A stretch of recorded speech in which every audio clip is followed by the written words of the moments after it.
नमस्कार, मैं अंजलि मिश्रा। स्वागत है आपका हमारे चैनल में। आपको बता दें, सुप्रीम कोर्ट की तरफ से एक बड़ा फैसला लिया गया है ओबीसी आरक्षण को लेकर। अब राज्य में यानी महाराष्ट्र में स्थानीय निकाय के चुनाव में ओबीसी आरक्षण का रास्ता साफ हो गया है। जी हाँ, बिल्कुल सही सुना आपने।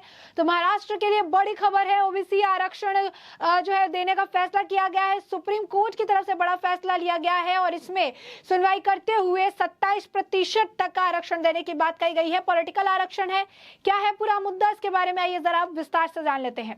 राज्य में स्थानीय निकाय के चुनाव में ओबीसी आरक्षण का रास्ता साफ हो गया है, क्योंकि सुप्रीम कोर्ट ने आज बंथिया की रिपोर्ट को मान लिया है और उसी के मुताबिक राज्य में चुनाव कराने का निर्देश दे दिया है।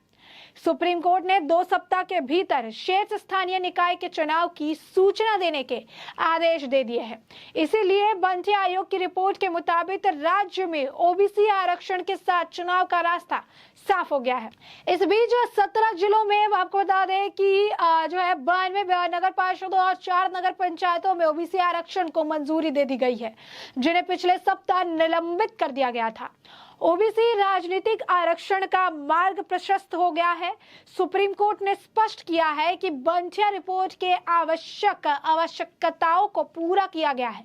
अदालत ने आज ये स्पष्ट किया कि आयोग को 2 सप्ताह में शेष चुनाव की घोषणा करनी चाहिए।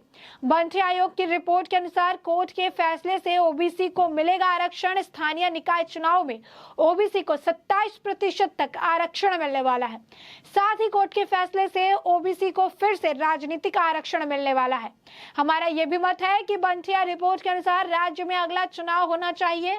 अदालत ने आज इसे स्पष्ट कर दिया कि घोषित चुनावों का कोई निलंबन नहीं है, इसीलिए लगभग तय है कि चुनाव आयोग द्वारा घोषित चुनाव अब तक जो है कराए जाएंगे। अदालत ने यह भी स्पष्ट किया कि अगले 2 सप्ताह में चुनावों की घोषणा की जानी चाहिए। सुप्रीम कोर्ट ने साफ किया कि आज की सुनवाई सिर्फ ओबीसी आरक्षण पर होगी। सुनवाई न्यायमूर्ति खानविलकर की पीठ के समक्ष हुई है। कोर्ट ने यह भी स्पष्ट किया कि चुनाव आयोग को वार्ड पुनर्गठन के मुद्दे पर गौर करना चाहिए। जैसा कि अदालत ने स्पष्ट किया कि 2 सप्ताह में चुनावों की घोषणा की जानी चाहिए। नगर निगम और अन्य राज्य में चुनाव का रास्ता साफ हो गया है। कोर्ट ने यह भी स्पष्ट किया कि चुनाव बंथिया रिपोर्ट के अनुसार ही कराए जाए। राज्य सरकार के वकील शेखर नफड़े ने दलील दी। याचिकाकर्ता विकास गवली ने कहा कि प्रस्तुत रिपोर्ट में कई त्रुटियां हैं। हमारी महागठबंधन सरकार ने ओबीसी राजनीतिक आरक्षण के अपने वादे को निभाया है। सुप्रीम कोर्ट द्वारा ओबीसी राजनीतिक आरक्षण को मान्यता देना पूरे ओबीसी समुदाय की जीत है। ओबीसी कल्याण, बहुजन कल्याण, गरीब कल्याण हमारा एजेंडा था और रहेगा। बता दें, उप मुख्यमंत्री देवेंद्र फडणवीस ने ओबीसी राजनीतिक आरक्षण प्राप्त करने की प्रक्रिया में शामिल सभी लोगों के प्रति हार्दिक धन्यवाद हुआ है, यानी धन्यवाद जो है व्यक्त किया है। सुप्रीम कोर्ट के फैसले पर प्रतिक्रिया देते हुए देवेंद्र फडणवीस ने दरअसल ट्वीट किया और इन्होंने 2 ट्वीट किए। उन्होंने लिखा कि हमारी महागठबंधन सरकार ने ओबीसी राजनीतिक आरक्षण के अपने वादे को निभाया है। माननीय सुप्रीम कोर्ट द्वारा ओबीसी राजनीतिक आरक्षण को मान्यता देना पूरे ओबीसी समुदाय की जीत है। ओबीसी कल्याण, बहुजन कल्याण, गरीब कल्याण हमारा एजेंडा था और रहेगा। ओबीसी राजनीतिक आरक्षण प्राप्त करने की प्रक्रिया में शामिल सभी को तहे दिल से धन्यवाद। वहीं आपको बता दें कि महाराष्ट्र के मुख्यमंत्री एकनाथ शिंदे ने लिखा, ओबीसी समुदाय को माननीय सर्वोच्च न्यायालय यानी सुप्रीम कोर्ट द्वारा राजनीतिक आरक्षण दिया गया है। हम शिवसेना प्रमुख बाला साहब ठाकरे के सच्चे शिव सैनिक हैं। एक बार एक शब्द दिए जाने पर, एक वादा दिए जाने पर उसे जरूर पूरा करते हैं। वहीं प्रीति गांधी ने भी लिखा कि महाराष्ट्र के स्थानीय निकाय चुनाव में ओबीसी को राजनीतिक आरक्षण दिया जाएगा।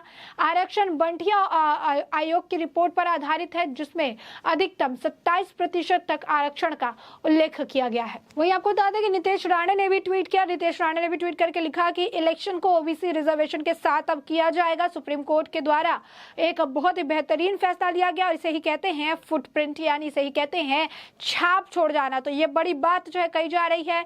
बड़ा फैसला जो है देखने के लिए मिला है ओबीसी रिजर्वेशन को लेकर और ये फैसला काफी ज्यादा आप कह सकते हैं कि इसको महत्व दिया जा रहा है। देवेंद्र फडणवीस की तारीफ की जा रही है, एकनाथ शिंदे की तारीफ की जा रही है, नई सरकार की तारीफों के पुल बांधे जा रहे हैं। देवेंद्र फडणवीस को जो है धन्यवाद जताया जा रहा है कि ओबीसी के बारे में उन्होंने इतना सोचा और जिस तरीके से उन्होंने काम किया। बता दें कि कल ही जब वो दिल्ली के दौरे पर थे एकनाथ शिंदे, तब उन्होंने मीडिया से बात करते करते हुए बात कही कि हम ओबीसी आरक्षण को लेकर भी बात करने आए हैं, ओबीसी से जुड़ा हुआ मुद्दा भी देखने के लिए आए हैं, इस पर डिस्कशन भी करने के लिए आए हैं, जरूरत पड़ेगी तो हम वकीलों के साथ भी इस मुद्दे पर कंसल्ट करने वाले हैं। तो उन्होंने कल यह मुद्दा मामला साफ कर दिया था कि दिल्ली आने के पीछे का जो कारण है ये कारण है। और अब आज आप देख सकते हैं कि सुप्रीम कोर्ट ने जिस तरीके से फैसला लिया, इससे बात स्पष्ट हो गया कि ओबीसी के ऊपर भी अब ध्यान केंद्रित करने की जरूरत पड़ रही है। आप देख सकते हैं एक के बाद एक नई सरकार आते ही कई सारे ताबड़तोड़ फैसले लिए गए और सभी फैसलों की सराहना जमकर की जा रही है, जिसमें एक और आप कह सकते हैं कि एक बड़ा फैसला ऐड हो गया है। वो ओबीसी रिजर्वेशन से जुड़ा हुआ मामला है,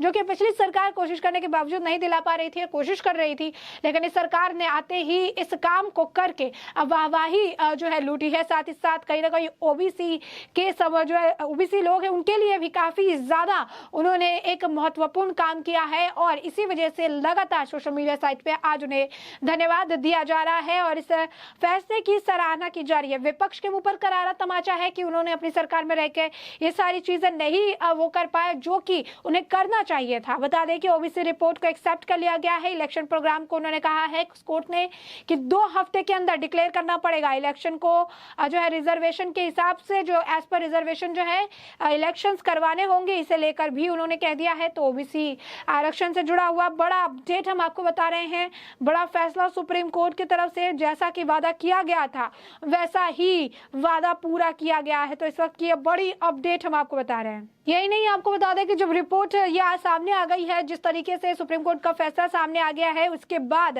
जो है आपको बता दें कि एनसीपी नेता और पूर्व मंत्री छगन भुजबल की तरफ से भी टिप्पणी की गई है। छगन भुजबल ने कहा कि महाविकास आघाड़ी सरकार ने प्रयास किए, हमने बंठिया कमेटी बनाई, इस कमेटी ने रिपोर्ट तैयार की, मध्य प्रदेश की तर्ज पर राज्य सरकार ने यह रिपोर्ट सौंपी और इसके बाद उन्होंने कहा कि हम खुश हैं कि रिपोर्ट को आखिरकार सुप्रीम कोर्ट ने स्वीकार कर लिया है। ओबीसी आरक्षण को लेकर सुप्रीम कोर्ट में सुनवाई हुई। बंठिया कमेटी की रिपोर्ट में सुप्रीम कोर्ट ने मान लिया। बंठिया आयोग की रिपोर्ट के मुताबिक राज्य में ओबीसी आरक्षण के साथ चुनाव का रास्ता प्रशस्त हो चुका है, रास्ता जो है साफ हो चुका है। इस फैसले पर एनसीपी नेता जो है छगन भुजबल ने भी अपनी प्रतिक्रिया साझा की। उन्होंने कहा, मैं बहुत खुश हूँ, महाविकास आघाड़ी सरकार ने बंठिया आयोग की रिपोर्ट को स्वीकार कर लिया है। सुप्रीम कोर्ट के फैसले के मुताबिक ओबीसी को आरक्षण मिल गया है, ओबीसी को राजनीतिक आरक्षण मिल गया। आयोग ने कहा कि वो 50% से अधिक की आरक्षण सीमा को पार नहीं करेगा। भुजबल ने जवाब दिया कि सुप्रीम कोर्ट ने ओबीसी भाइयों की भावनाओं को समझा और ओबीसी को न्याय दिया है। ओबीसी समुदाय के आरक्षण का मार्ग प्रशस्त हो गया है। आयोग ने यह भी कहा कि कुछ जगहों पर संख्या को कम करके आंका जाता है, राज्य सरकार को अभी इसकी जांच करनी चाहिए। भुजबल ने भी सुझाव दिया कि सर्वेक्षण फिर से किया जाना चाहिए। तो धनंजय मुंडे ने प्रतिक्रिया दी कि महाविकास आघाड़ी सरकार के दौरान नियुक्त बंठिया आयोग की सिफारिश के अनुसार ओबीसी आरक्षण के साथ महाराष्ट्र में स्थानीय स्वतंत्र चुनाव कराने के सुप्रीम कोर्ट के फैसले का स्वागत करते हैं। सुप्रीम कोर्ट ने ओबीसी भाइयों की भावनाओं को न्याय दिया, ये कहते हुए धनंजय मुंडे ने सुप्रीम कोर्ट का शुक्रिया अदा किया। यही नहीं, आपको बता दें कि कोर्ट के फैसले के बाद राष्ट्रवादी कांग्रेस यानी एनसीपी के प्रदेश अध्यक्ष जयंत पाटिल ने भी ट्विटर के जरिए अपनी प्रतिक्रिया जाहिर की। जयंत पाटिल ने एक ट्वीट किया कि राज्य में ओबीसी आरक्षण के साथ चुनाव कराने को मंजूरी देने से सुप्रीम कोर्ट के फैसले का मैं तहे दिल से स्वागत करता हूं। इस आरक्षण को बनाए रखने के लिए माविया सरकार ने यानी महाविकास आघाड़ी सरकार ने कई मेहनत की थी। पाटिल ने कहा कि हमें सुनिश्चित करने की कोशिश की है कि ओबीसी समुदाय का राजनीतिक प्रतिनिधित्व जारी रहे और इस बात से संतुष्ट है कि यह सफल रहा। एनसीपी का रुख था कि ओबीसी समुदाय को न्याय मिले और बिना आरक्षण के चुनाव ना हो। बंठिया आयोग की नियुक्ति से महाविकास आघाड़ी सरकार द्वारा की गई, इसीलिए जयंत पाटिल ने भी यह मांग की कि चुनाव आयोग को तुरंत चुनाव की घोषणा करनी चाहिए। तब देख सकते हैं कि लगातार इस पर अपडेट आ रही है, प्रतिक्रिया जो है देखने के लिए मिल रही है। लगातार जो है इस पर जो है विपक्ष के नेता भी अब अपनी खुशी जाहिर कर रहे हैं कि किस तरीके से कमेटी का गठन किया गया था महाविकास आघाड़ी सरकार के समय में और अब इस कमेटी की बात को देखते हुए आज ओबीसी को आरक्षण देने की बात कही गई है। सुप्रीम कोर्ट की तरफ से बड़ा फैसला लिया गया है। वहीं आपको बता दें कि प्रदेश अध्यक्ष बीजेपी के प्रदेश चंद्रकांत पाटिल की तरफ से भी ट्वीट करके लिखा गया, सुप्रीम कोर्ट में कानूनी लड़ाई के बाद आखिरकार ओबीसी राजनीतिक आरक्षण बहाल कर दिया गया। बेशक उसके लिए माविया सरकार को जाना पड़ा और बीजेपी शिवसेना गठबंधन की सरकार आई, आरक्षण न होने पर भी हमने 27% सीटों पर ओबीसी उम्मीदवार को देने का फैसला किया था। अब माविया ढोल पीटने लगी कि आरक्षण हमारा है। तो ये आप देख सकते हैं, जिस तरीके की हमने आपको ट्वीट बताई है तो उस पर इनका तंज है। जिस तरीके से कहा जा रहा है कि महाविकास आघाड़ी की सरकार के दौरान जो है सारे फैसले लिए गए थे, अब जो है इस पर अमल किया जा रहा है। तो इसी को लेकर चंद्रकांत पाटिल का तंज जो है देखने के लिए मिला। एक और उन्होंने ट्वीट किया जहां पर उप मुख्यमंत्री देवेंद्र फडणवीस और एकनाथ शिंदे का धन्यवाद करते नजर आए और बताते हैं कि किस तरीके से ओबीसी रिजर्वेशन जो है आगे भी लोगों के लिए काफी ज्यादा काम आने वाला है। तो ऐसे में हमने आपको ये पूरा मामला बड़े विस्तार से बताया, सुप्रीम कोर्ट के फैसले से भी आपको अवगत कराया, किस तरीके की इस पर टिप्पणी देखने के लिए मिल रही है इसके बारे में भी हमने आपको बताया। ये भी बताया है कि इस पर अब किस तरीके से क्रेडिट लेने का जो गेम है वो भी शुरू हो चुका है। तो ऐसे में इस पूरे मामले पर अब आपकी जो राय हो हमें कमेंट सेक्शन में कमेंट करके जरूर बताएं।